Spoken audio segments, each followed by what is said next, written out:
Hello, good evening. Welcome to the seventh event of the 2022 Digger Debate Series and Vermont's first U.S. House debate of the general election. My name is Mike Doherty, and I'm a senior editor here at VTDigger. I know you didn't tune in to hear from me, but I do want to make a few announcements before I outline the rules of tonight's debate and introduce the candidates and moderators. So, first off, VTDigger has two more general election debates on the calendar. On Wednesday, September 28th, we'll host the gubernatorial candidates in person in Burlington at Main Street Landing. That event will also be live streamed. And the following Wednesday, October 5th, we'll conduct an online-only lieutenant gubernatorial debate.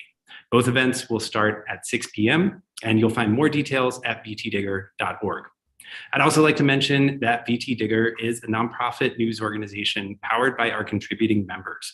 We could not host events like this or cover Vermont elections as closely as we do without your support. And we have just one day left in our fall member drive. And right now, a generous donor is matching all gifts dollar for dollar through the end of the drive. So please, if you are able, visit vtdigger.org/donate and help us continue this work. Next, I'd like to briefly outline the format and rules of this debate. We'll start by asking the candidates to deliver brief introductory remarks focused on a question we've provided ahead of time. We'll then turn to questions our moderators will pose to all three candidates, or in some cases, to just one. Candidates will generally have 90 seconds to respond. The moderators may pose brief follow-up questions, or at their discretion, allow an opposing candidate to respond. We'll generally allow those named by their opponents to respond. Those responses will be limited to 30 seconds. And twice during this debate, we'll allow each of the candidates to pose a question to another candidate of their choosing. And finally, we expect to end the evening with a lightning round, during which candidates will answer questions in just a few words. And after that, we'll hear brief closing statements. I now have the pleasure of introducing our candidates and moderators. Joining us tonight are three nominees for the U.S. House seat being vacated by Representative Peter Welch. Democratic nominee Becca Balint of Brattleboro has represented Windham County in the Vermont Senate since 2014 and has served as president pro tempore for the past two legislative sessions. Republican nominee Liam Madden is a Marine Corps veteran and former leader of Iraq Veterans Against the War. He works in the solar energy industry and lives in Bellows Falls. And Libertarian nominee Erica Reddick is an accountant and online content creator based in Burlington. And finally, let me introduce our moderators tonight. VTDigger political reporter Lola DeFort and managing editor Paul Hines. Lola, take it away. All right, thank you. We will begin this evening with an introductory question. You all bring a range of experience to your bids for office. What position have you held that best prepares you to be Vermont's next member of Congress? You'll have 60 seconds to respond. Senator Balint, you get to go first. Thank you, Lola. So good evening, everyone. I'm a mom, I'm a longtime teacher, but I'm also the leader of the Vermont Senate. And I think my work in the legislature absolutely prepares me for the work ahead of us. This election is really about who is going to be able to fight for Vermonters in an effective way. We've got abortion rights on the ballot. We have important investments that need to be made in housing and in climate action and in minimum wage increases. And this is work that I have done in the Senate. I haven't just stood up for those issues and been a champion on those issues. I've been able to work across the aisle and within coalitions within the state Senate to pass meaningful legislation to impact the lives of Vermonters. That's why I became a teacher as well, was to make sure that I was making life better for people. And that's why I went to public service. And I feel like these two jobs in particular prepare me for the work ahead. I know that I can do the work in Congress because I've done the work in the Senate here in Vermont. And I look forward to serving Vermont in that capacity. All right, thank you. Next up, we'll let Mr. Madden talk. Hello, fellow Vermonters. My name is Liam Madden. I am a Marine Corps veteran who became the leader of the nation's largest anti-war organization of Iraq veterans. I am also a renewable energy professional who co-won MIT's Solve Award for business models addressing climate change. I'm an independent. I believe both sides of the political spectrum have values that are needed for a healthy society. I'm seeking to represent Vermont because I believe there are challenges we face that our current tools are inadequate to deal with. I believe with the right priorities and the right attitudes about working together, that the right reforms to our political process, we can rise to these challenges and more. we can create a beautiful and thriving and just world. And the life experience that I have that best prepares me to represent Vermont is my time leading other anti-war military personnel and veterans, because it shows that when a sacred value must be upheld, that I am willing to sacrifice my own self-interest. And the only way that we can trust that a leader will have the courage to do what is right in the face of whatever the current bandwagon is if they have demonstrated that living in truth is more important than even their own life. All right, thank you. Ms. Reddick. I am very grateful for this question, because I can honestly say that while my business experience, my 20 years of helping small businesses is absolutely of paramount importance, given the recession that we're facing, the record deficits and all of those things, what I actually think prepares me the most for this position is my time working with people in recovery. I celebrated 13 years in sobriety this year, and I have worked with hundreds of other women and people to get sober, stay sober. And part of that is not just the getting off of the drugs, it's putting your life back together, it's picking up the pieces. I have a demonstrated history of picking up where people think that it should be the end. I have been able to put my life back together and help other people put their lives back together. And in a state where we have some of the highest drug abuse in the country, where we're seeing record overdose deaths in this nation, what we need is people with practical, real world experiences to address the problems that we face. Thank you. We will now turn to our first question of the night, and we will stay on a topic that you were just discussing, Ms. Reddick. Vermont set state records for opioid overdose deaths in both 2020 and 2021. Public health officials have linked the surge in substance use in part to the isolation and economic shocks of the COVID-19 pandemic. But Vermonters are still dying at elevated rates even now. Congress plays a major role in funding recovery and prevention programs. Where would you focus resources to address the overdose crisis? We'll start with you, Mr. Madden. So this is a pretty near and dear subject to me. It's pretty painful, actually. My brother died earlier this year from his opioid addiction, which was set off through prescribed use of the so-called non-addictive painkillers. And I think almost every family in Vermont has been affected by something similar. And most everyone has probably also heard of this famous experiment related to this subject by a Canadian scientist named Alexander Bruce, who found that animals with access to really addictive substances would starve themselves to death because they couldn't break the grip of the impulse to feed their addiction. And what most people don't hear about that experiment is that there was a control group of animals, and that they had the same access to addictive substances, but they also had healthy social and physical environments, so-called rat parks. And these animals didn't become addicted.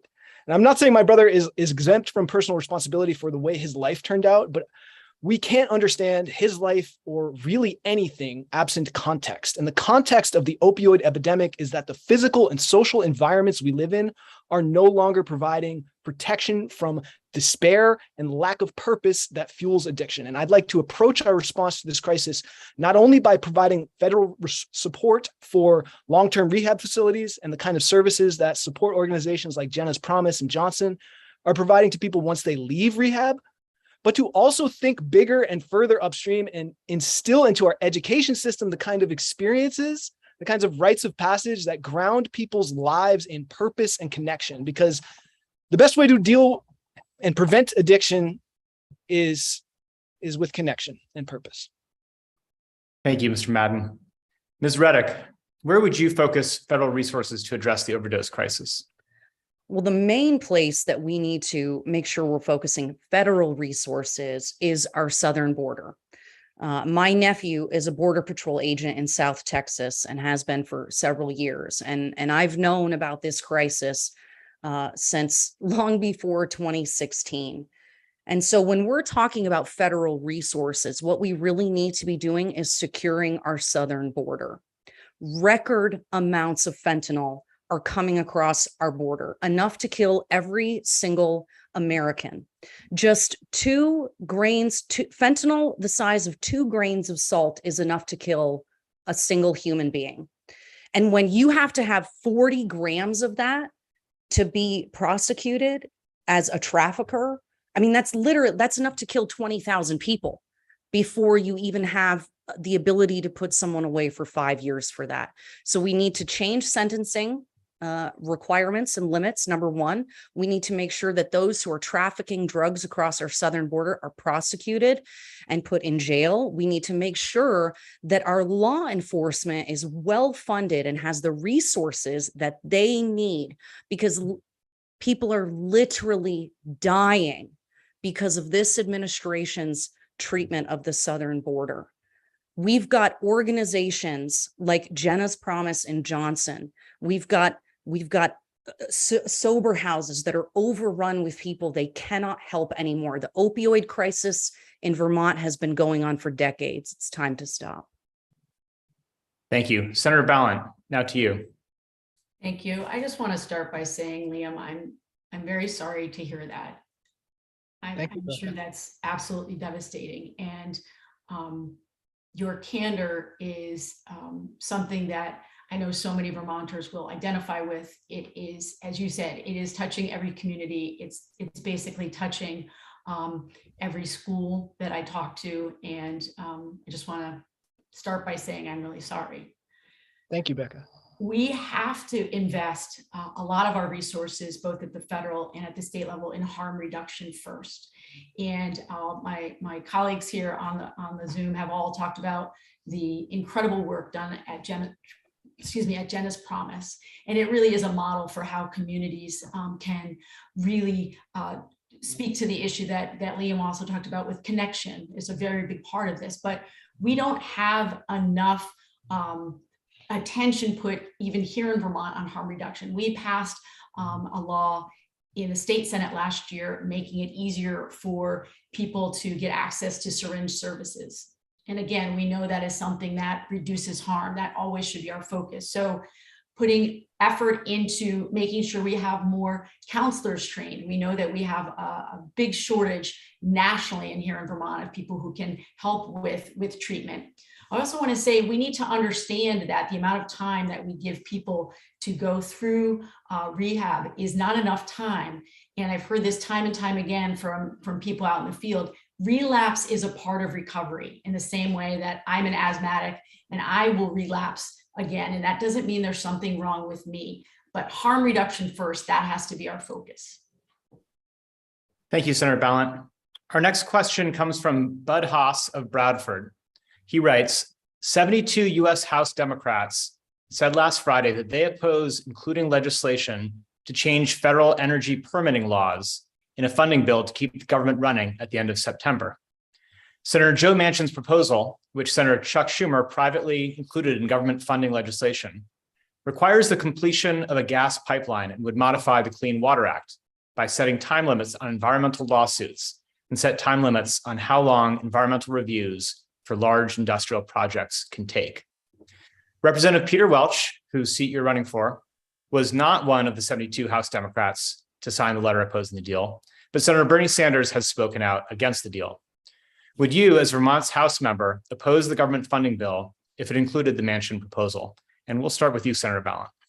Yes, I was watching this news myself, and I would have signed on to that letter along with folks like Pramila Jayapal and Jamie Raskin. I think we'd be heading in the wrong direction to enable this permit reform and make it easier for us to build pipelines for more fossil fuels.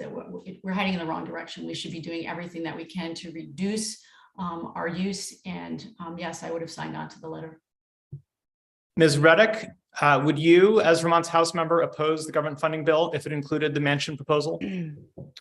I have not read the specific bill, so it's hard for me to say, or the letter. So I'm not going to say whether or not I would or would not sign off on it, because I like to do research first. And so that is something I will promise to Vermonters. But what I will say is that energy independence absolutely has to be a priority this year. We're seeing what it looks like when we're dependent on countries that hate us for energy. And one of my opponents here has actually called to increase. She said we need to tax the hell out of fossil fuels, and has repeatedly said that she wants them to be so cost prohibitive that people will change their behavior and not use them anymore. And so I can't fathom, after the government has shut down our businesses for 2 years, as businesses are struggling to come back, people are still struggling financially. We've got a war across the ocean that is primarily around energy. And the idea that anyone in elected office would then say, you know what, we're actually going to make it even more expensive. And Vermonters, even though we have one of the highest costs of living in the country, I'm committed to making it even more expensive to live here. I think that is leadership disqualifying, and that person does not seem to actually care about the hardship that Vermonters are suffering right now. Mr. Madden, we'll come to you in just a second, but I want to give Senator Ballant a chance to respond to that. I presume that she is the person who you were referring to just now, Ms. Reddick. So go ahead, you've got 30 seconds to respond, Senator Ballant. I appreciate that. I would say that the way that my statements have been characterized are misleading. What I have said is that we need to end fossil fuel subsidies. Absolutely. We also need to tax the corporations that are benefiting from the windfall profits on fossil fuels.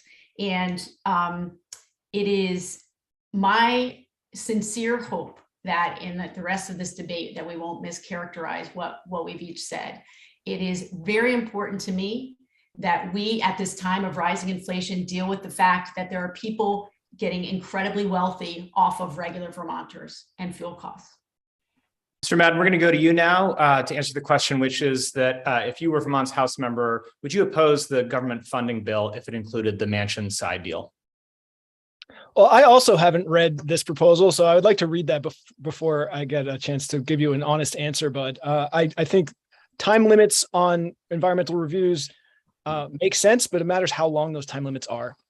But on the subject of what I think really the underlying issue is, which is climate, I think we need to do some math, and the amount of carbon in the atmosphere that people are right to be concerned about can be measured. And that is 106 gigatons, which I'm sure means nothing to most people. But if we create a picture in our mind, it could probably help. Picture a diamond that's made of carbon, right? Floating in the sky the size of a football stadium. And now if you imagine 10,000 of them, that's how much carbon needs to be removed from the atmosphere to reduce the potential for problems in our climate that are human caused. So what's important to realize is that there's 13,000 of those stadiums that have been in the atmosphere, which is 30% more than we even need to remove, that were put there from tilling and disrupting the soil. And the good news is that with the right farming practices, all those diamonds can be returned to the soil. And that's why the word sustainability means much more to me than just carbon dioxide regulation. It means, first and foremost, creating thriving regenerative farms and farm families and restoring life to the oceans, the soils, the forests, the rivers, and transitioning to new energy systems. So that is a little bit of how I approach this concept of protecting our water and dealing with energy resources. Thank you. One more quick follow-up question on this subject for Senator Ballant, based on your answer. Senator Manchin's proposal was part of a deal that led to the passage of the Inflation Reduction Act, which included a historic amount of funding to fight climate change. So just to clarify, you'd oppose this measure, even if it meant going back on that deal that made that climate funding possible? No, I appreciate the clarification. When you are in leadership, you don't know all of the moving parts, but we are so lucky that they were able to get this $369 billion climate package through. So I would not want to jeopardize that. I do not think it was the right path for Senator Schumer to take with Senator Manchin, and I think it is in the wrong direction. But I certainly am pleased that the IRA was signed into law by President Biden. It's the most significant climate action that we've had in over 25 years. Well, now I'm a little bit confused here because I think your first answer suggested that you would oppose the Manchin side deal, and your second answer suggested that you would honor it because it was part of this broader package. Which one is it? As you know, with any answer on a debate, you asked whether I would have signed on to the letter, and I would have signed on to the letter. Do I think it is good that the IRA was passed into law? I do think it is. We're in a much better place than we were a few weeks ago. I don't think that one person, Senator Manchin, should constantly be holding up progress for the rest of the Senate. All right, we'll move on. Lola. All right, thank you. Our next set of questions concerns abortion access. Several Republican lawmakers have said they would consider passing a nationwide abortion ban should they win back the majority in Congress. And earlier this week, Senator Lindsey Graham proposed just that, a bill that would ban abortion nationwide at 15 weeks of gestation. Ms. Reddick, at VTDigger's Republican primary U.S. House debate in June, you said you would not support a federal abortion ban, saying that the issue should be left to the states. Is this still your position? Yes, it is. It is still my position. I think that the reality of the circumstance that we're in right now is that there are literally hundreds of thousands, over 1 million women every year in the United States who find themselves in a position of being pregnant and not knowing what to do. I was in this position in my early 20s, and being born and raised in Vermont, where you just get taught, because our culture here is such that if you get pregnant out of wedlock and your boyfriend is not going to whatever, then you just get an abortion. And that's just what you do. And so that's what I thought I was supposed to do. And now that I'm older, I actually can't have children. And so now I'm going to miss out on the opportunity of motherhood because I didn't know that there was an organization out there that could help me, not only with my medical care and supplies, but giving me parent coaching, giving the father parent coaching, and helping us work together as a family. And that's why I support organizations like Aspire Now that help women in crisis pregnancy to know that they can choose life, that they can keep that child. And so what I want to see in a place like Vermont, where we give over $1 million to abortion clinics, like $1.5 million to abortion clinics, and $0 to pregnancy resource centers. What I would love to see is personally for our state to reject Article 22, to say that abortion up to 9 months is not okay. 85% of us agree, or 85% of Americans agree, first trimester abortions. I'm very sorry you're out of time. Oh, I'm sorry, Paul. I didn't see your red card. Thank you. All right, we'll go to Mr. Madden. At that same June debate, you said you would support compromise abortion legislation based on fetal viability. Please describe what a suitable compromise piece of abortion legislation would mean to you. Sure. Eric, I'm so sorry that happened to you. That's heartbreaking. I'd like to start with some areas of agreement. I agree with Ruth Bader Ginsburg that access to abortion is central to a woman's dignity. I agree with Justice Ginsburg that this issue is better decided by legislation than by courts. And I agree that the constitutional grounds for protecting abortion is better rooted in the Equal Protection Clause rather than the Roe versus Wade privacy rights argument. But where I agree with Becca is that I think we agree that 99% of abortions happen before a fetus is independently viable, and those should be protected choices. And we agree that the majority of all abortions after that are likely due to the health of the mother being in jeopardy or the fetus being incompatible with life. So I think we would agree that if we were to allow states to prevent some states that wanted to prevent late-term abortions, excluding the ones that I just mentioned, we would be only preventing an extremely rare instance of elective abortion in the last term, which is probably like less than 1 in 1,000. Where we disagree is that I believe it is relevant when a child can live independently of the mother. And that provides a moral and legal complexity that deserves attention. And even if elective late-term abortions are rare, we provide regulation around all sorts of other rare occurrences when they're ethically relevant. So this week, Becca Ballant sent a text message to thousands of Vermonters saying that she needed money because her opponent is anti-choice. And at first, I was kind of angry about this because I thought it was misleading to say that someone who believes in a constitutional amendment protecting 99% of the choices is not anti-choice. But I'm thinking about it more and I'm realizing that I don't think you actually see that there's nuance here, Becca. And I'm so happy to be a voice for the middle 80% of Vermonters who want a voice in this discussion. Senator Ballant, do you want a quick follow-up? 70% of Vermonters support protecting a woman's right to control her own body, protect a Vermonter's autonomy and your ability to make decisions about your future and your body. And any decision that should be made around healthcare should be made between a Vermonter and their healthcare provider and their doctor. And it is not the state's role, it's not the government's role to interfere with that relationship between a Vermonter and their healthcare provider. So I strongly believe that we need to codify Roe federally. I supported the codification of Roe here in Vermont. And Paul, I'm sorry, I see your card now. Well, actually, now it's your turn, but the question we have for you is, you've stated numerous times, obviously on the record, that you support the right to an abortion. Should Republicans win back a majority in Congress and potentially control of the White House, what would you do to prevent a nationwide abortion ban?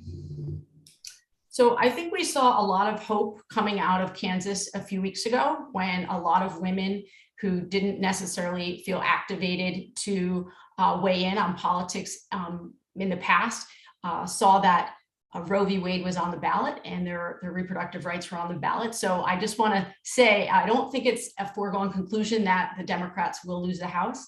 If they do lose the House, if we lose the House, the work ahead of us is to convince our Republican colleagues that they're on the wrong side here, because so many of their constituents, regardless of whether they are Republicans or Democrats, a majority of Americans, regardless of party, it includes independents as well, support the ability for a woman to make these decisions for herself with her healthcare provider. All right, thank you. Next, we'll move on. This spring, Congress did not reauthorize the billions needed to keep paying for free COVID-19 tests and vaccines and other facets of every state's emergency response. The bivalent booster shot just approved by the FDA is expected to be the last free one that Americans receive, and money to distribute it, particularly to the most vulnerable, has already dried up. Public health critics of the CDC's new, very stripped down masking and quarantine guidance sum up the agency's new pandemic ethos this way: you do you. Do you agree with the federal government's recent approach to pandemic management? Ms. Reddick, we'll start with you. That is, you do you is probably the best possible thing that we could ever hope the government to say, to just leave its people alone. We have seen over the course of the last couple of years an absolute devastation of the middle class and folks on the lower end of the economic system. When we have our state government, our state legislature mandating vaccines, mandating masks, mandating at-home schooling, I mean, I can't tell you the nightmares that I have heard from parents about how they were logging in for about 30 minutes a day with their kids and their teachers, and that was it. And that was here in Burlington. So we have seen an absolute devastation of our children and our young people by the decisions made by the state government here in Vermont and by the federal government. And I think the best thing that we can hope for is that they will just stop with these mandates. The senator just said that it's not the place of the government to get in the way of a person making decisions with their doctor. And yet we see over and over again that the government is absolutely willing to get in the way of you and your decisions with your doctor. So I am grateful that the federal government is realizing that it does not have the place to do this. It does not have the place to control and harm our businesses. It does not have the place to harm our children anymore. Senator Ballin. It is concerning to me that the federal funds for distributing boosters is not as robust as we need to be to protect the most vulnerable. And my response to Ms. Reddick is that I'm proud of the response that Governor Scott in the legislature made in addressing the real need that Vermonters felt during the pandemic. We kept many, many thousands of people safe. And when you look at the rates of infection and when you look at people who were hospitalized and were killed by this terrible disease here in Vermont, we navigated it well. And as somebody who supported a lot of initiatives for small businesses during the pandemic, we also did a really robust job of working with small businesses to keep them open. And you never get it quite right, but I can tell you in talking with my legislature colleagues in other states, they wished that they had had the kind of response in their state that we had here in Vermont. So I would like to see the government not shirk its responsibility around boosters. I know I was somebody that did catch COVID. I was grateful that I had a booster and was able to get Paxlovid, and it meant that it was not a situation that put me in the hospital. So this is an ever-changing pandemic, and we need to respond to it as it continues to evolve. Mr. Madden. So this crosses some important middle ground for me because I believe in universal healthcare. And so I believe that the government being able to fund people in need to get the medicine that they need or want, that should be there.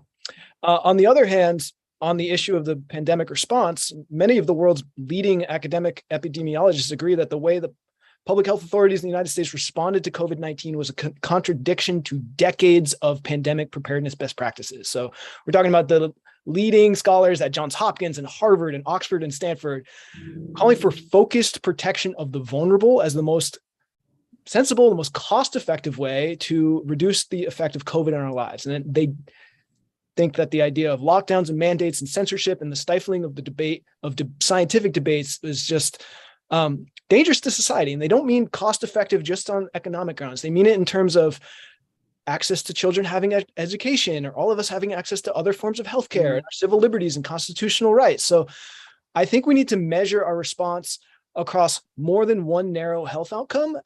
But I strongly believe that if there's medicine people want or interventions people want, that they should have access to them with the help of federal funding. Thank you, Mr. Madden. We will now have an opportunity for candidates to ask questions of one another. Each candidate may ask one other candidate of their choosing one question. These should be questions and not speeches. You'll have 90 seconds to answer, and we may ask or allow follow-up questions. We'll do a second round of these later on tonight, but for now, one question to one candidate per person. Mr. Madden, we will start with you. Sure. This one is for Becca. Becca, you and I both agree police officers who break the law should be held accountable. And as you know, qualified immunity is the policy that allows police officers who did not break the law in the course of their service to be protected from people suing them for carrying out their jobs. Qualified immunity is given to a lot of public officials, including you. And at a time of significant shortages of police officers throughout Vermont, why do you think subjecting law enforcement professionals to lawsuits for following the rules that they are supposed to follow is a good way to prioritize public safety at a time when crime rates in Vermont cities are exploding? Appreciate the question, Mr. Madden. There's a lot tucked in there. First and foremost, I do not support defunding the police. I never have. And I think these two issues are actually quite different. The shortage of law enforcement officers here in Vermont, both at the local level and through the Vermont State Police, actually predates the pandemic, predates this crisis in policing that we've had for the last few years. We've had a difficult time recruiting officers in Vermont. A lot of it is because of the compensation that we're able to offer here in Vermont, and you talk to members of the Troopers Association, will tell you that our surrounding states pay more. It's very difficult to attract them. To your second point, qualified immunity and ending qualified immunity is important for us to look at. It has been in place for half a century and never really been closely examined. I truly believe if a Vermonter has had their civil rights or their constitutional rights violated, they should have access to the courts. That's really what it's about. It's about having access. It's not about determining fault. And anyone who is in the course of their duty following the rules and regulations of their force have nothing to fear by us examining whether qualified immunity is working for all Vermonters. Great. We will now turn to Ms. Reddick for your question. But you are muted. You're muted. Thank you. My question is for Liam. Liam, you have repeatedly stated that you are not a Republican and will govern as an independent if you get to DC. I'm curious if you're aware that if you don't caucus with a party, you won't get a committee assignment and won't be an asset to Vermonters.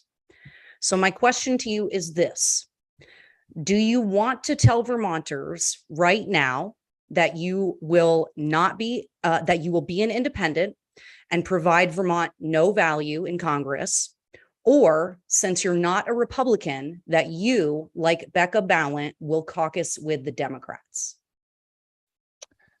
So yes, you're right. I have repeatedly said that I am an independent and I will caucus with either both parties cyclically or neither party. And I did also say that if there is an extremely close House and that I was courted by both parties, that I would caucus, not necessarily vote with, but I would caucus with the party that would most seriously commit to my slate of political reforms. I don't think it's true that there is no power in someone being an independent. I think that there could actually be a tremendous amount of leverage when both sides actually see you as someone that could be a useful vote. I can still submit legislation and I can still vote. I can still build relationships. So I think it is a misrepresentation of the facts to say that someone who is truly an independent would not be an asset to Vermont. I think it's quite the opposite. May I ask a follow-up? Sure.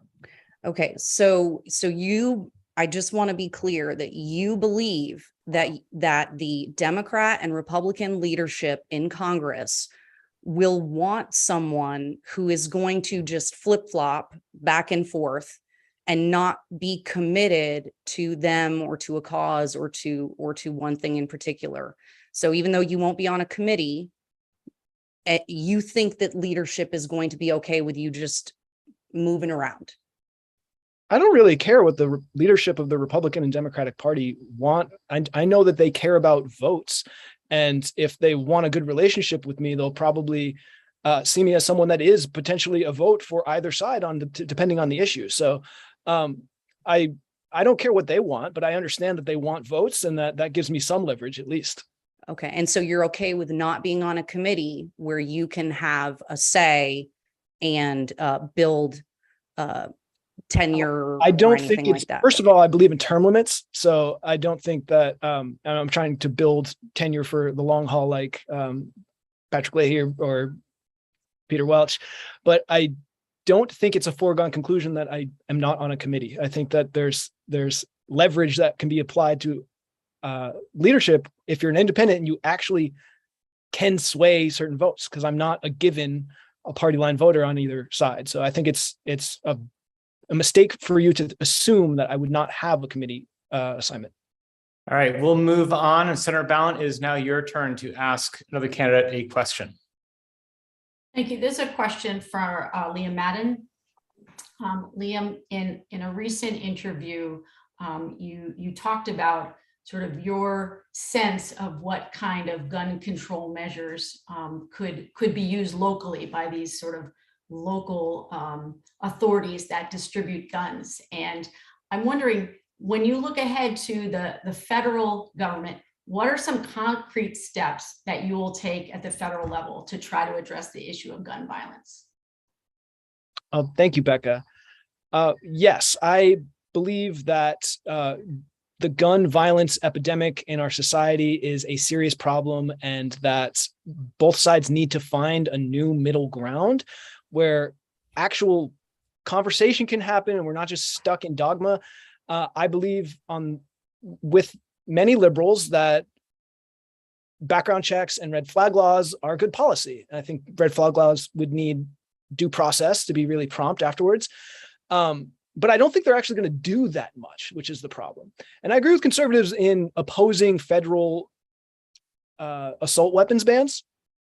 I think that gun control needs to be addressed with the new middle ground, and also by thinking about what is caused the epidemic of gun violence if gun access has been the same throughout. And we need to look at the overarching crises in mental health, in a culture and a social fabric that is deteriorating, and a society that glorifies violence. I think these issues are part of the solution, while also considering the middle ground that I'm trying to propose with localizing accountability for firearms. Thank you. We'll move on to our next section. Lola, take it away. All right, thank you very much. Senator Ballant, 1 in 5 Americans report having traded cryptocurrency, and polls suggest that crypto trading is more common among younger adults, men, and people of color. Investor advocates, meanwhile, cite data from the Federal Trade Commission showing that $1 billion has been lost to crypto just from January 2021 to March 2022 alone. The industry has spent tens of billions of dollars to influence the debate over regulation of the sector, and it has made what it wants very clear: for the Commodity Futures Trading Commission to oversee it, not the much larger and more aggressive Securities and Exchange Commission, whose leader has not been shy about initiating enforcement actions against the sector. Senator Ballant, how do you think Congress should regulate cryptocurrency? So I appreciate the question, Lola, and I will say right at the top that I am by no means an expert on cryptocurrency. I know very little. What I know is mostly based in the issue of blockchain that we did work on in the legislature in terms of being able to secure documents through the blockchain. I have strong concerns about cryptocurrency. I have spent some time living in El Salvador and recently learned that El Salvador has decided to use cryptocurrency as they have invested heavily in cryptocurrency for their country, and it has put them at financial risk. So I think we need more regulation of the industry. I think it is the danger that I see is that so many Americans like myself do not fully understand it. And I want to make sure whatever committee in the Senate or House is overseeing the investigations, they need to be well schooled in what the use of the blockchain is and how this comes into play. But this is an area where I have to do a lot more research and understanding for myself. But I feel like just given the fact that there's so much we don't understand, it should be strongly regulated. Do you think that the SEC should be in charge of regulating it, or do you believe the CFTC, the Commodity Futures Trading Commission, as the industry has argued, is the most appropriate federal agency? I don't think in this instance we should follow the guidance of the industry. I think we want to really have a strict investigation of what this really means for our economy. All right. As you now know, an executive employed by FTX, a cryptocurrency exchange, invested $1 million in pro-Ballant ads during your primary race, a historic sum of money in Vermont for a single candidate. His boss, Sam Bankman-Fried, has been a leading voice in Congress advocating for the industry's preferred regulatory scheme. During your campaign, you copied and pasted Bankman-Fried talking points on pandemic preparedness to your website. How can Vermonters trust you to think for yourself? Thank you, Lola. So I want to really assure Vermonters that I had absolutely no knowledge of who was donating money to the Victory Fund, which is an LGBTQ organization. I did not want that investment in my campaign. I had no control over it. And the things I did have control over was how I ran my campaign, which was with many, many small dollar donors and the most Vermont donors of any of the candidates. That's what I can control. That is how I ran my campaign. I make my decisions based on what I think is right for Vermonters. That's how I've done my work here in the Vermont State Senate on so many issues. That's what I will do in Congress. And my support of pandemic preparedness should not be at all conflated with issues around cryptocurrency. I don't know the donor. I have had no communication with the donor about cryptocurrency. And as I said, it needs to have robust oversight. All right. Mr. Madden, how do you think Congress should regulate cryptocurrency? Well, I want to applaud Becca for the humility to say, hey, I don't know a lot about this, so let's do some more research. And I think it's refreshing for political candidates to say. The spirit of inquiry, the spirit of wanting to hear and listen is really important. I also don't know a lot about cryptocurrency and would need to learn a lot. I also have a lot in my website about how people who don't know a lot about stuff probably shouldn't have all that much power regulating it. Plato said something about that. So there's some reforms around that people can learn about on my website. The blockchain technology is also a total asset to humanity. I think it could be used to secure elections better. I think it could be used to help prevent all sorts of government corruption. If you had government contractors had to have that kind of transparency where you see where they're getting their funding, where they're spending their funding, it would make it much more difficult to do the naked corruption of the last several decades. So I think that's important. And one thing I just wanted to comment on that issue of the cryptocurrency donation, linked donation to Becca's campaign. The problem to me isn't that, I take her at her word that she didn't know these people that well, but I remember a Vermont Digger debate early in the primary where she said she wouldn't seek the support of lobbyists. And so I wonder how that squares with meeting with that fund in the first place. Senator Ballant, if you'd like to respond. The issue of the pandemic readiness group, is that what you're saying, Liam? Yeah, in a Vermont Digger debate, you said that you wouldn't seek the support of lobbyists, and then you met with that group. Well, they were discussing something that was of the utmost importance to me, which is preventing future pandemics. And I have support of the American Federation of Teachers and the NEA. There are groups that are fighting on behalf of issues that I care deeply about that I'm going to meet with. And if our values are aligned, I will accept contributions. So why did you say that you wouldn't seek their support?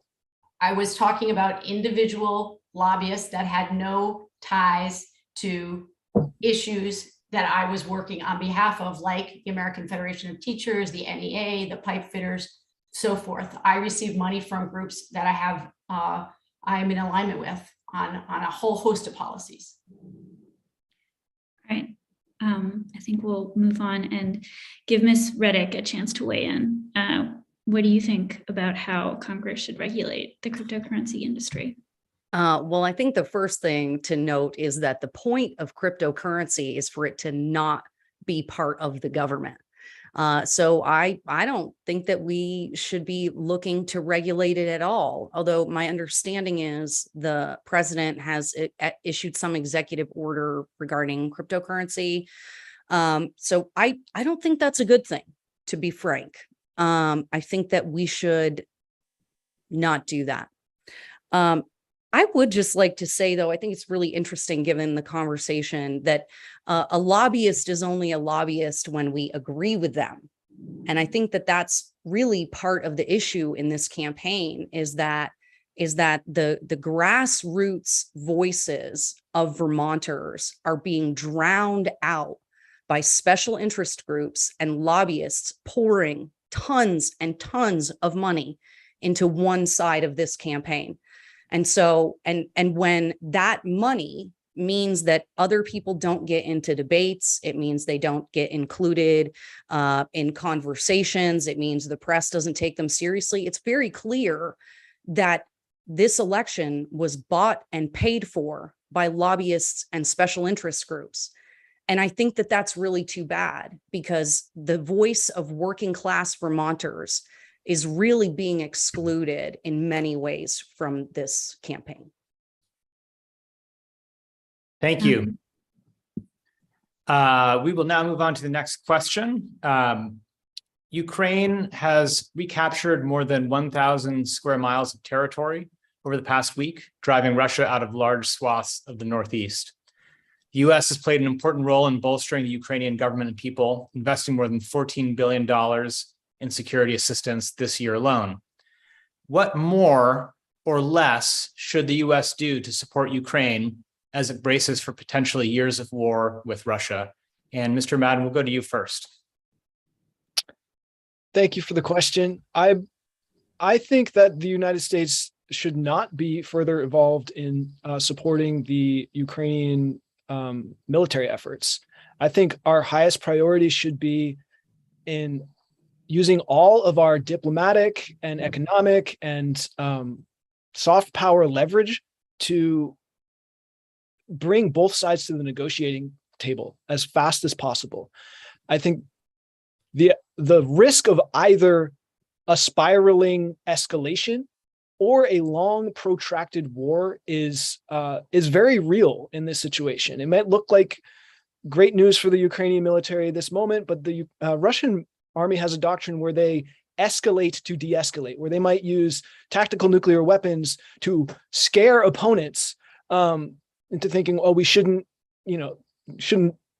arouse the madman, right? It's to be a psychopath, to get people to not want to pursue while you're weak. So there's real risk of either escalation spiraling out of control or a long protracted conflict. And I think the United States government really needs to put our leverage on negotiating and think about the context that created this mess, where the United States government really helped to drive this situation to the inevitable conclusion of the Russian response that I think anybody followed the foreign policy around this was expecting.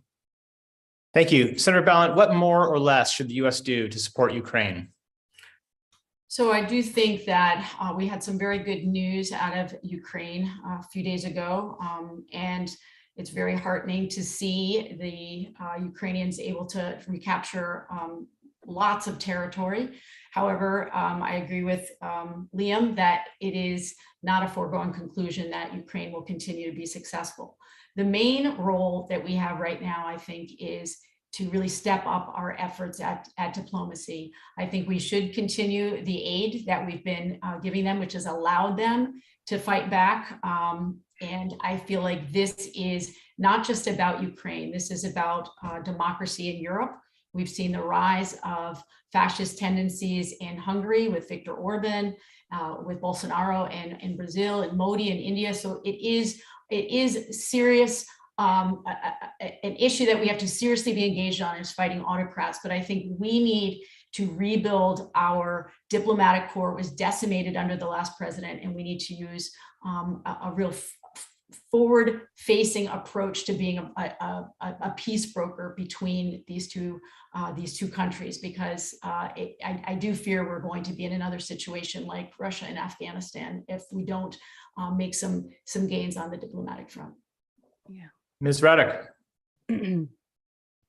I would say the less we should do, the better. I think it's unconscionable, again, that at a time of record deficits, record inflation, Americans suffering, that the Biden administration, it's well more than $14 billion. I don't know, that number was, I think, many months ago, but billions of dollars to this country to protect their borders. Number one, when we're not protecting our own. Number two, we have this long history of sending our boys and girls into war zones without, number one, without Congress actually declaring war. So the administration is just sending our troops to fight and die without an act of Congress, which they should be doing, which is wrong. But we're helping the Saudis fight people in Yemen. We're helping somebody else fight people in Syria. We're in, I think it's over 100 countries around the world, putting our fingers in, picking winners and losers. And we've seen what happens when we do that. We've seen the devastation in Iraq. We just had an embarrassing withdrawal from Afghanistan where 13 of our Marines were killed, and we left billions of dollars worth of weapons for them to fight us in the future. The United States absolutely must stop being the world police and going into debt to do it. Thank you. A quick follow-up question for Senator Balint. At our April debate, you indicated that you would be willing to send U.S. troops in if the Russians use chemical weapons in Ukraine. Do you still stand by that position? It would have to be done in coordination with NATO. I would not support the United States going it alone. Thank you. May I ask a question? No, but you could answer a question. Okay. Ahead. I'm really surprised that anyone would, when people suggest that American boots go on the ground in the conflict between Europe or between Ukraine and Russia, I am always very curious if they understand that will likely initiate World War III, given NATO rules. And so I would like if the senator would further comment whether she understands that is the consequence of United States engagement. Senator, would you like to respond to that? I wouldn't. All right. Well, then we will move on. And this question is back to you, though, Senator Balint. You've called for the end of Israel's, quote, occupation of Palestinian land and for Palestinian statehood. You've also criticized the so-called BDS movement, which seeks to boycott, divest from, and sanction Israel, calling it, quote, painful to watch. How do you think the U.S. can realistically move Israelis and Palestinians toward a two-state solution after decades of failing in that effort? Yeah, I'll be really honest with you, Paul. This is a really challenging issue. There are no easy answers here. And what we haven't seen yet from this administration is a real focus on Israel, and again, being a peace broker in this area. I think the actions of the Trump administration did set us back in the region, and everything that we do within the Middle East, I think, has to be seen within this prism of allowing for a two-state solution. And I feel like this has lost some of the attention of the government here in the United States, but it's still something that so many Vermonters talk to me about when they talk about Israel. They want us to get back on track to be working towards a two-state solution. Ms. Reddick, do you believe in a two-state solution? And if so, how would you seek to achieve it? I do not believe in a two-state solution. I believe that if you look at history and the circumstances after World War II, that land was set aside for the Israelis. It is their historic homeland. They were there first. And I mean, that is just the reality. And as a united world, we decided to make that so. And I believe that we need to continue to honor that. I think that I don't understand the comment that Trump set us back in the Middle East. We had record peace deals in the Middle East, record peace deals with Israel. I think like 4 at least with Middle Eastern countries who see the rise of Iran's power, and they are understandably concerned that it is not a good thing. So you had actually Middle Eastern countries working together, coming together with Israel to sign peace agreements. That is amazing. That in decades that never happened. That's a miracle that we should all be grateful for. And to be frank, Israel has tried over and over again and offered to give over more and more land And at one point, I believe, at least in the 80s and 90s, maybe twice, has even offered a two-state solution, and it was rejected because the Palestinians said, if Israel is not gone, there is no peace. Thank you. Mr. Madden, two-state solution? If that's what the Israelis and Palestinians agree to, then I'm fine with that. I don't consider it the what isn't my concern, as long as there is a resolution that leads to peace. So how they get there, I guess the how isn't my concern. I think that the Israeli government has flouted the UN human rights issues more than any other country. And the United States was the only one that supported Israel in dozens of sanction movements or admonishments and political kind of slaps on the wrist.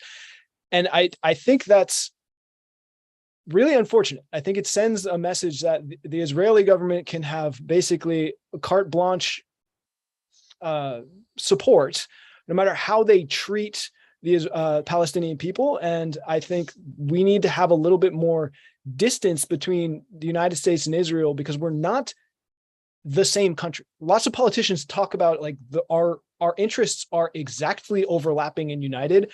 And I think that's insane. I don't know if anybody has ever heard of the USS Liberty, but it was a U.S. military ship that was sunk by Israeli planes in the 1960s. I think it's very wise of us to think of Israel as an important player, a potential ally, but not a Siamese twin of the United States. Quick follow-up question for you, Mr. Madden, if I could. Do you support the boycott, divest, sanction movement? Yes. Thank you. We'll move on to our next question here. Senator Balint, as VTDigger reported earlier this week, your office received a message in February from a person raising allegations of sexual misconduct against a top Vermont Guards soldier. The anonymous note shared the names and contact information of a dozen people who purportedly had knowledge of the alleged abuse. Yet you've conceded that you took no concrete action to address the allegations at that time. Why not?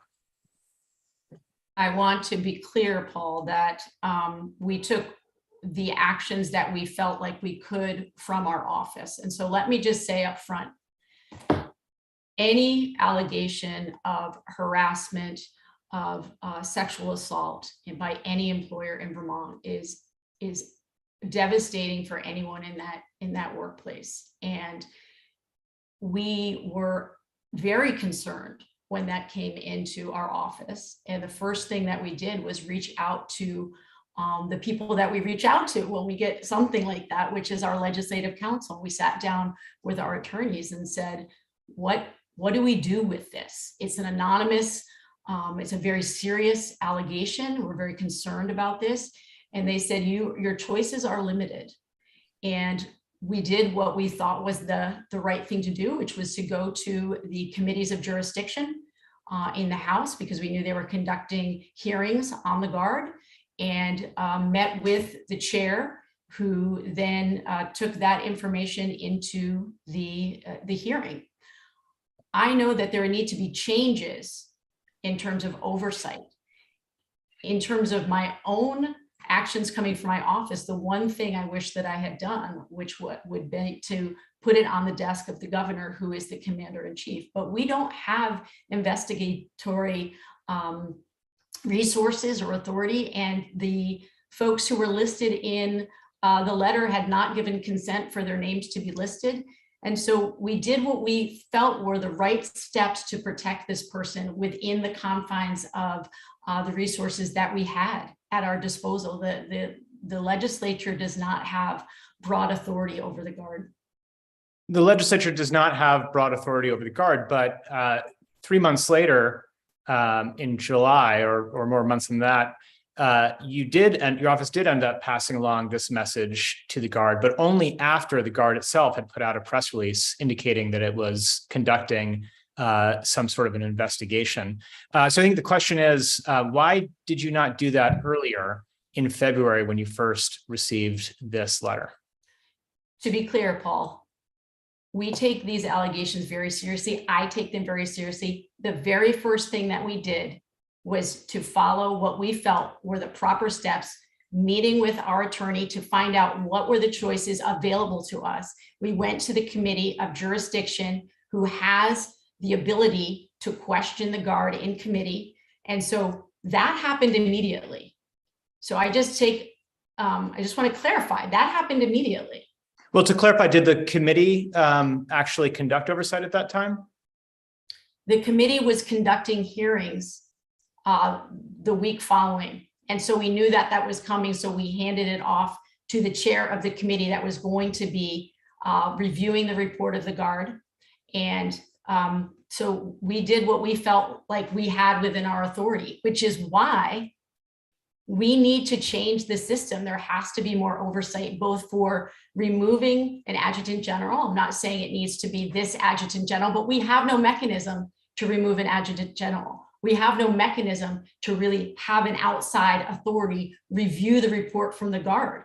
There are specific issues in play here that I'm hoping the legislature in January will take up in earnest. Do you have confidence in this adjutant general?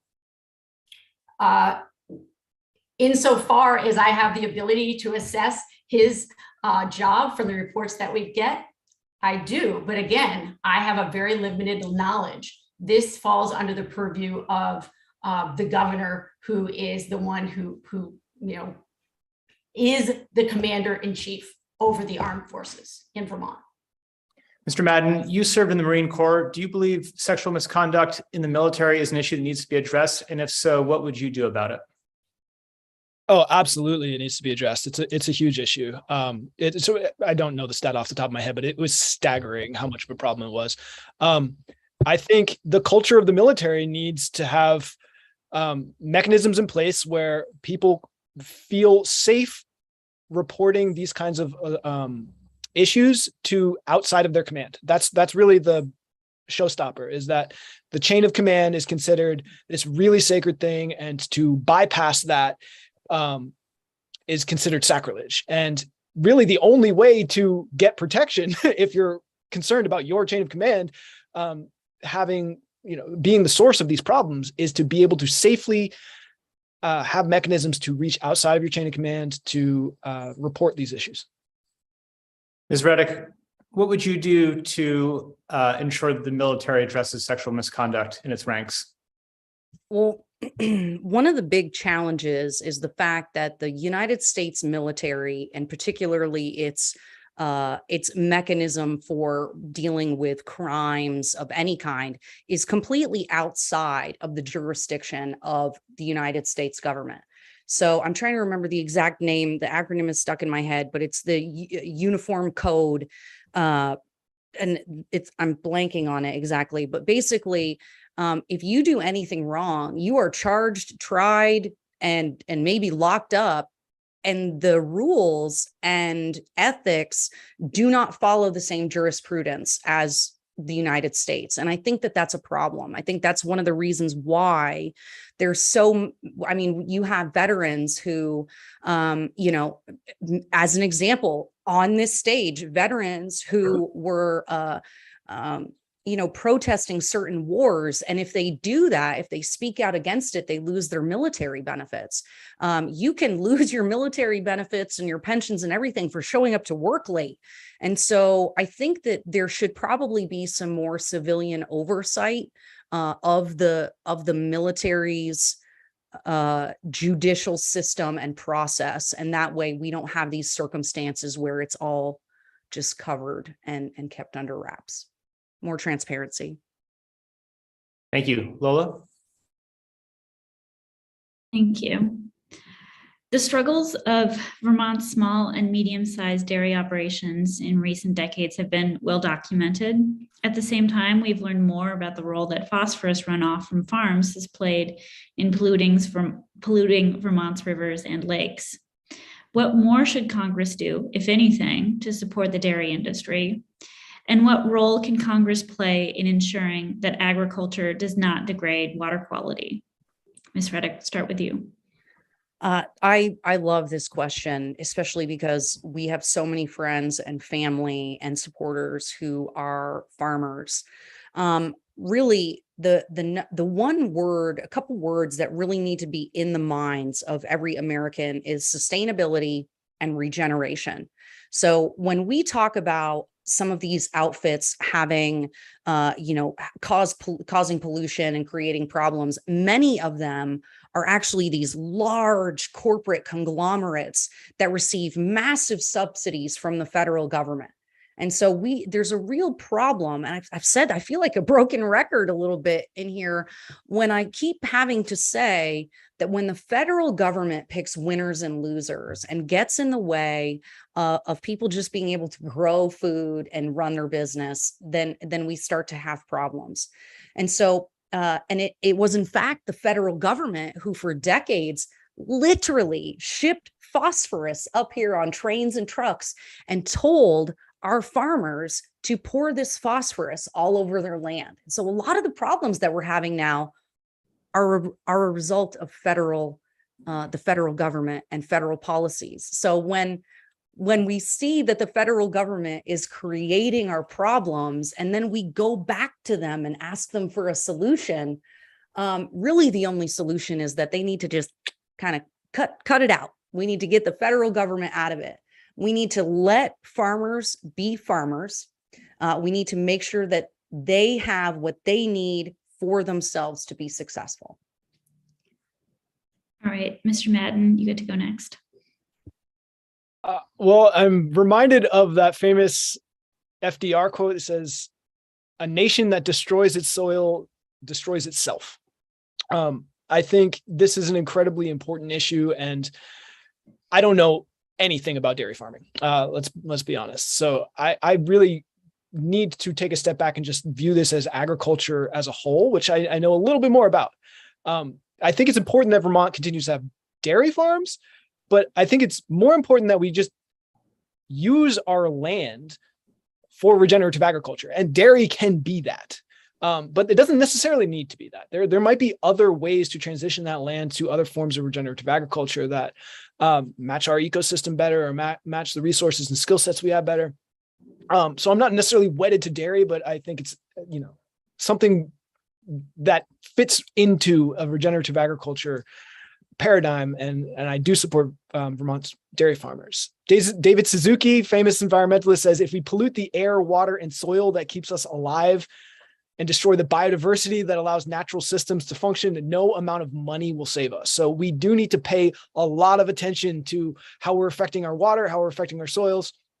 But we can't really talk about sustainability without this elephant in the room that I just need to bring up, even though it's not that related to dairy farming, which is that because our monetary system is based on interest-bearing debt, and interest forces us to, I don't have enough time. Basically, we have an economy that is based on a fairy tale idea of never-ending growth on a planet of limited resources, and things that don't stop growing are not very sustainable when you sit down and think about it. So I just need to say that.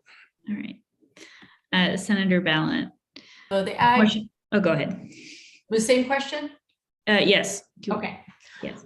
So ag is a huge part of Vermont and who we are as Vermonters. And it is so important for us as we think about the dairy industry and the ag industry to think about what do farmers themselves need to have this be a viable livelihood going forward. So I just want to, at the top, I want to say what I hear from farmers is the same thing I hear from most Vermonters. They need help with childcare. They need help with loan forgiveness. They need affordable housing. They need childcare supports, all of those things. Now, we have an opportunity heading into the next this next congressional term, because it is the every 5 years marker where the farm bill is going to be taken up.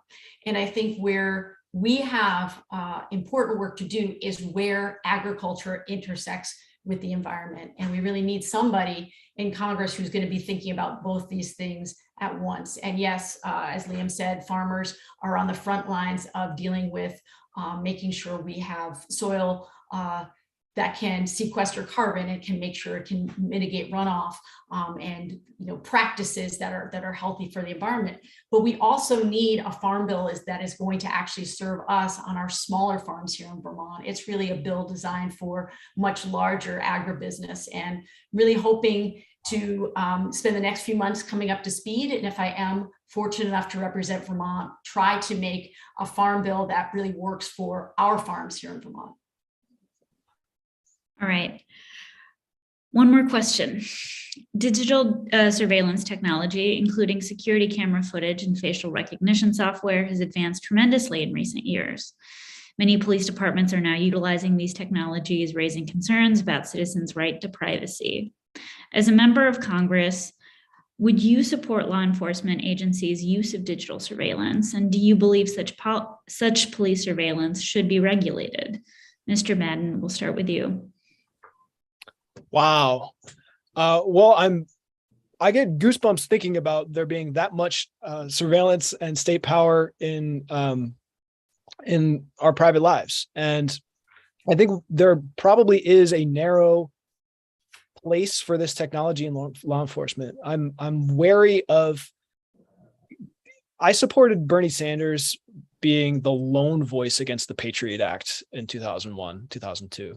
I think we really need to keep a very close eye on the government's surveillance into our lives. There's a slippery slope of being able to not just know what we're doing, but in the advent of, we talked about cryptocurrency, the whole idea of technology of monetary systems transitioning to central bank digital currencies, to be able to know what the population is doing at any given time and stop them from functioning in society is not science fiction anymore. So I would like to be very, very cautious and very skeptical of these technologies being deployed across the country.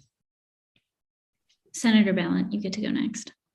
Yes, I'm also feeling very skeptical and cautious about this. Did a fair amount of work in the state Senate on protecting our personal information, protecting our privacy.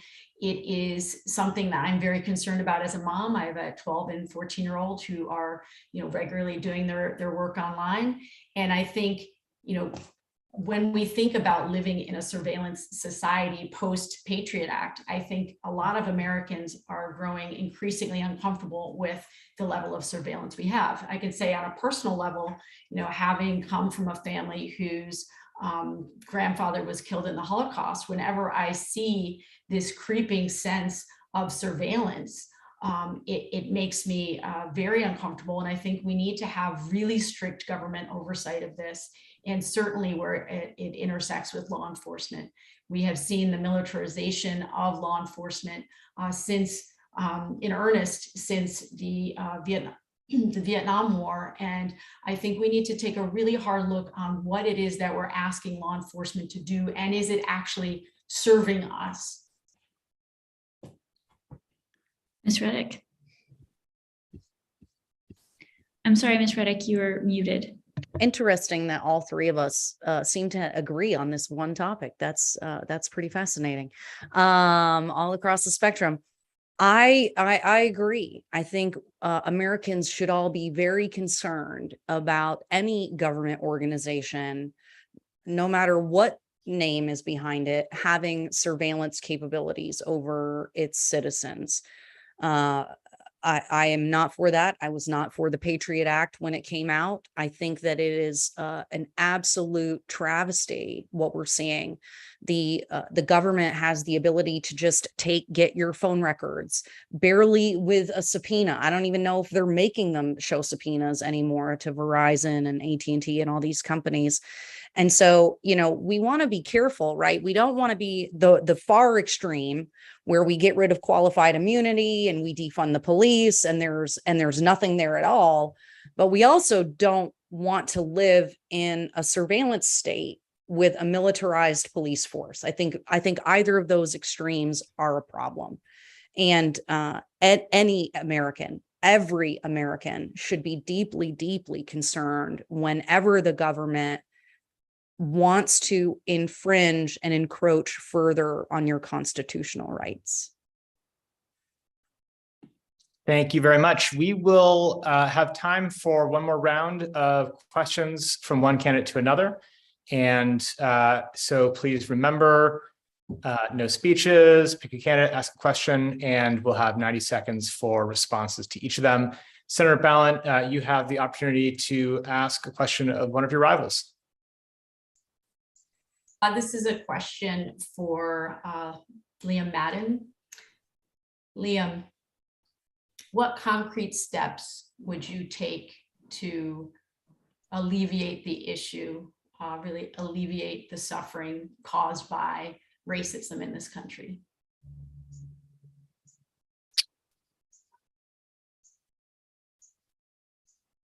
I think most Americans understand that Black people and Native people have been dealt incredible injustice. And I am for rectifying that. I am for paying the debt that is owed. I think it is just common sense that you can't liberate people from slavery and then into economic subjugation and expect that to really turn out well, and expect them to not really just return to some form of utter subjugation. So that's never really been fully addressed in my opinion. And I'm for having an open conversation about reparations. I'm for equity in schooling. I think the urban centers where property tax resources are just unavailable to make the children in those districts have a fair shot at success in this society. We need to have, instead of 10% of federal funds going to education, maybe up to 20 to help subsidize those school districts. And I think that it needs to be also, we need to look at police brutality. I'm against getting rid of qualified immunity, I think, but I believe that law enforcement that are disproportionately intruding on the lives of people of color should be held accountable. We should find ways to fix that. Thank you. Ms. Reddick, would you like to query one of your rivals? Yes, this one is for Ms. Ballant. Earlier in this debate, Senator Ballant, you said that you were proud of your COVID response, of the state's COVID response. And yet now with the data that is coming out, we see that many children are behind developmentally, whether it's just educationally or developmentally, all the kids with auditory issues. We've seen large percentages of businesses closing down, people leaving. We have record numbers of homeless people, homeless veterans, because of all of the circumstances. And so I'm curious, given that the state's response created so much devastation to Vermonters, how can you say that you're proud of that response? I really appreciate the question, Erica. If you recall, when the pandemic first hit, there was so much that we didn't know about the disease and what form it would take. And I met with my legislative colleagues. Then I was not President Pro Tem, I was Majority Leader. We met together and we said, what will we do from this day forward to keep as many people safe and alive as we possibly can? And that was a time when we were seeing incredible death rates coming out of Italy in the weeks leading up to the time when we shut down the Capitol building. Thousands and thousands of Italian citizens were dying. And we had a real concern looking at what was happening across our country, first in the state of Washington, and then in other pockets in New York. And so when you are in a position of leadership, you have to make decisions in real time. And the charge for all of us was to keep as many Vermonters alive, as many Vermonters safe as we can, and figure out a way to continue keeping the schools open. Were there hardships along the way? Absolutely. I also was a mom at that time trying to get both my kids online learning. Were we trying to keep workers safe in hospitals and in schools? Absolutely. And I am proud of the work that we did to make sure we kept as many small businesses afloat as we possibly could. and we didn't have a single death in any of our schools here in Vermont. I am proud of that. Thank you. Mr. Madden, you'll have the last question of the evening before our lightning round. Great. Becca, this is for you. It's a real short one, but there might be a follow-up. How is money created? Are you getting at monetary theory here, Liam, or are you talking about like the actual like cloth that we use to make money? The monetary theory part of it. Okay. Well, if you believe in modern monetary theory, you believe that money can be created by producing more money on paper, right? And that is a theory of economy that many people adhere to. I find it an interesting one, but I'm not sure what your question is getting at. So I'm happy to blather on, but I think sounds like there might be a follow-up question looming. So Mr. Madden, would you like to take this the next step? So yes, I think that let me frame this in the question. The incentive structures that I mentioned earlier about how the creation of money as it's done now incentivizes never-ending growth. Mhm. I'm interested to learn how you think that problem should be dealt with. Wow. I don't believe in never-ending growth. I believe in a robust economy that takes care of working people. I am completely and totally aghast at the wealth inequality in this country. It's dating back to the Gilded Age, and so it's a broad question, Liam, and I'm not quite sure how to answer it other than to say I'm not an economist, but I am a legislative leader who's worked really, really hard to try to give families in Vermont and individual Vermonters protections, from minimum wage increases to supports for housing, to make it more affordable for them to live. Right on. Thank you, Becca.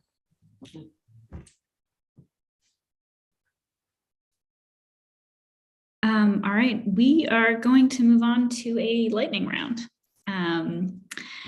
Each of you will have a chance to answer these questions, but please do so in just a few words, ideally yes or no.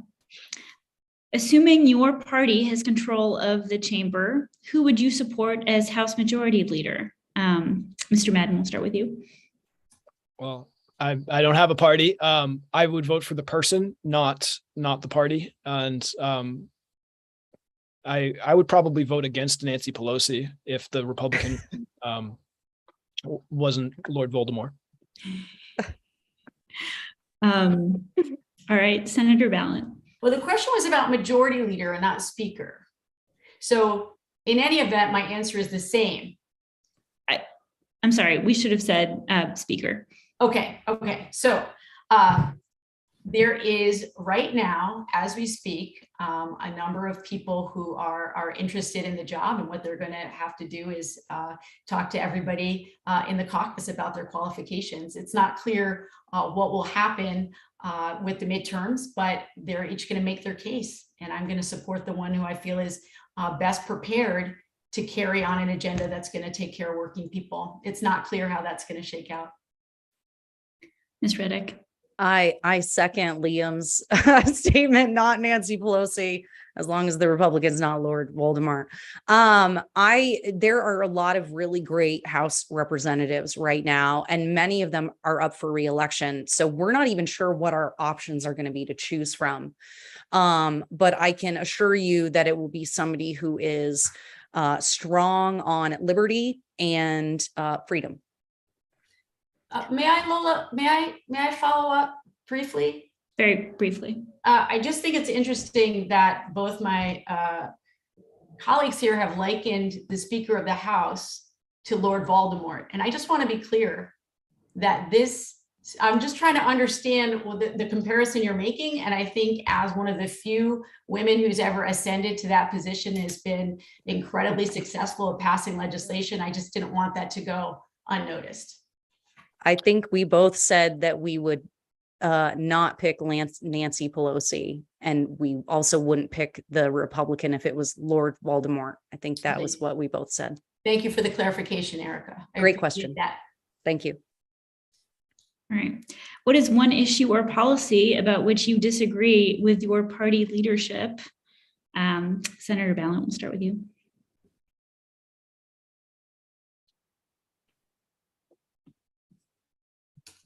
Senator Ballant? Yeah, I'm thinking. I'm sorry, Lola. I'm thinking. There may be gradations. I'm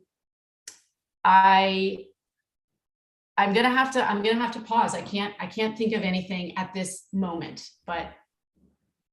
All right, we'll go back to you, Ms. Yeah. Reddick. One thing that I disagree with my party leadership on is same-sex marriage. I do support same-sex marriage. All right, Mr. Madden, I know you don't have a party. Would you like to name one thing from the Democrats and one thing from the Republicans? Well, I think it's important to acknowledge that the two parties actually have a lot of unspoken agreements. They pretty much always vote for the war machine. They always vote for keeping billionaires appeased, and they sure as hell always vote for whatever's in the best interest of keeping them in power and excluding voices, independent voices, and other perspectives. So that's what I disagree with the two parties with. All right, Senator Ballant, we're going to go back to you. I will say, yes, I appreciate that. You know, in the last few cycles, we have passed military budgets that exceeded what the Defense Department even asked for. And I can't abide by that. All right.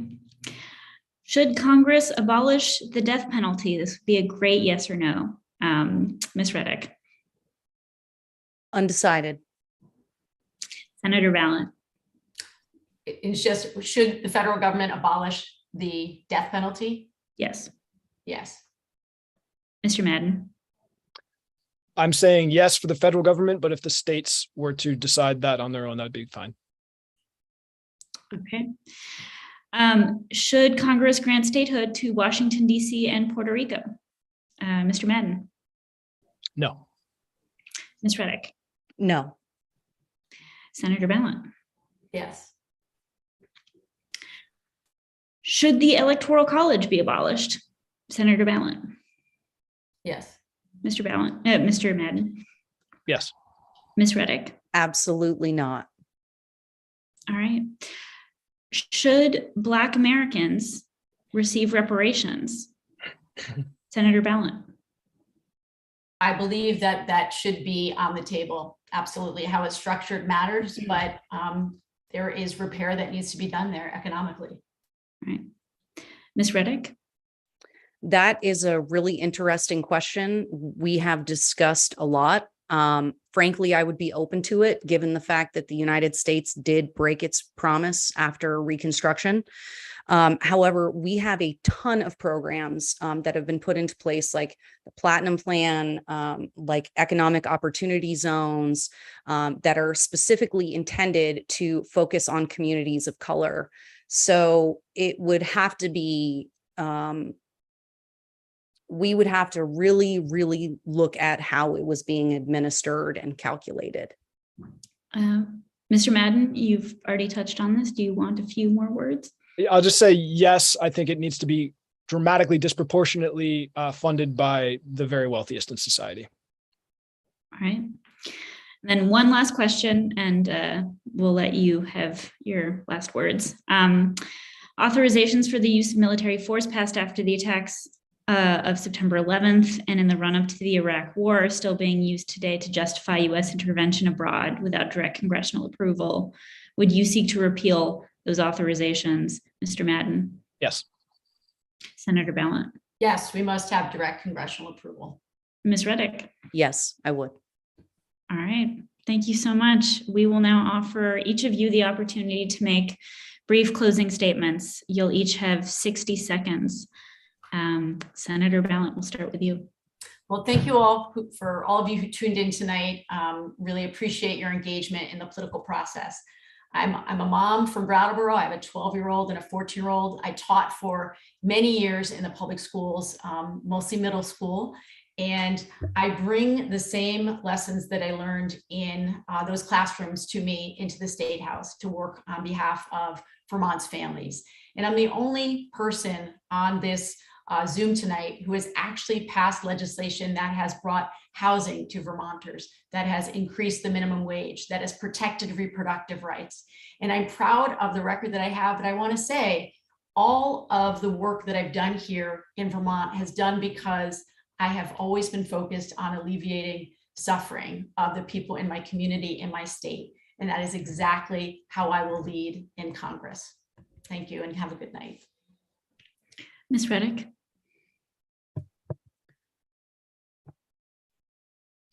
In my life and over my time on this planet, what my experience has shown me is that the people in charge of making public policy need to first understand what it is that they're legislating and make sure that they aren't making the problem worse. And in my opinion, what we do not need, the last thing Vermonters should do is send another politician to Washington. Someone who has a demonstrated history of increasing the cost of living, making Vermonters less safe, and taking away your freedom, your personal liberty, and imposing government rules and mandates on you, your body, and your children. We can't send someone to Washington when they can wield that kind of power on a federal level. But what I can promise you I will do as Vermont's next Congresswoman is use all of my experience, reason, and rationality to help determine whether or not policies will actually be good for you and for America. Because right now, we can tell that our leadership is not doing that, and you deserve better. Thank you. That concludes. No, wait. Quiet. Mr. Madden got his closing statement. Oh, yeah, that's an important part. Sorry about that, Mr. Madden. Go ahead. Hey, fellow Vermonters, our moment in history is calling us to make profound changes to the way we solve problems together. It should be our goal to make normal and routine among our children and our people the curiosity and the ingenuity of Einstein or Edison, and the moral courage and clarity of Martin Luther King or Frederick Douglass, and the resilience and brilliance of a Helen Keller. But in order to fulfill this potential, in order to rise to these challenges, we need to improve the way we work together. And our first step needs to be liberation from the gridlock, dysfunction, and corruption of the two parties. I call this rebirthing democracy. You can learn more about that on my website. And I don't expect most Vermonters to agree with 100% of my perspectives, but I need you to understand that my mission is to upgrade the process and the technology of politics. So whether or not you agree with a politician does not prevent your perspective and your values from being represented. And it does not prevent us together from bringing forth the best in each other. If you know in your heart that changing the players over and over is a failed strategy, that what we need to do is to change the rules of the game, then please join me in voting not for the experience of those who are wedded to broken tools, but voting for the vision needed to fulfill our potential. Thank you and good night. Thank you. Did I miss anyone else? All right. In that case, that actually concludes VTDigger's U.S. House general election debate. Please stay tuned to VTDigger.org to learn more about upcoming events in the 2022 Digger Debate Series, including our gubernatorial forum on Wednesday, September 28th at Main Street Landing in Burlington. I'd like to thank all three of our candidates, Senator Becca Balint, Leah Madden, and Erica Reddick, for joining us tonight, as well as the VTDigger staffers who made this possible, including my co-moderator, Lola DeFore, Kate Olney, Mike Dougherty, Sarah Meerhoff, Natalie Williams, Libby Johnson, and Taylor Haynes. To support our coverage of Vermont government politics, please visit vtdigger.org/donate. Thank you again and good night.